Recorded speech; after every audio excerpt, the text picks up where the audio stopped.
അപ്പോൾ ഇന്ന് 5 ദിവസം കഴിഞ്ഞു. നേരത്തെ തന്നെ അവർ അവരുടെ പ്രവർത്തനം അവസാനിപ്പിച്ചു. ഇനി നാളെ രാവിലെ തുടങ്ങും എന്നാണ് പറയുന്നത്. ഇപ്പോൾ കിട്ടുന്ന വിവരം സൈന്യം വരും എന്ന് തന്നെയാണ്.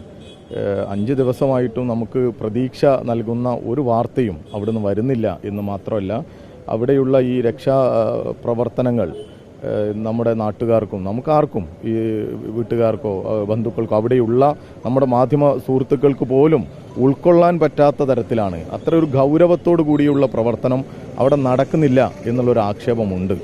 ആ ആക്ഷേപത്തിൻ്റെ ഒക്കെ അടിസ്ഥാനത്തിലാണ് DYFI വളരെ നേരത്തെ തന്നെ ഇത് സൈന്യത്തെ ഈ രക്ഷാപ്രവർത്തനം ഏൽപ്പിക്കണമെന്നും ഇതിന് നല്ല രീതിയിൽ ഒരു മന്ത്രിതല കോർഡിനേഷൻ അവിടെ കർണാടക ഗവൺമെൻറ്റിൻ്റെ ഭാഗത്തുനിന്ന് ഉണ്ടാകണം എന്നൊക്കെ നമ്മൾ ആവശ്യപ്പെടുന്നത്.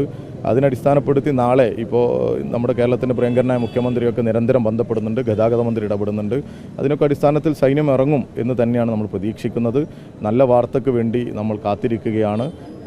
പ്രിയപ്പെട്ട അർജുൻ വളരെ മിടുക്കനായി തന്നെ തിരിച്ചു വരും, എല്ലാ ആരോഗ്യത്തോടു കൂടി തിരിച്ചും വരും എന്നുള്ള പ്രതീക്ഷയാണ് നമുക്കുള്ളത്.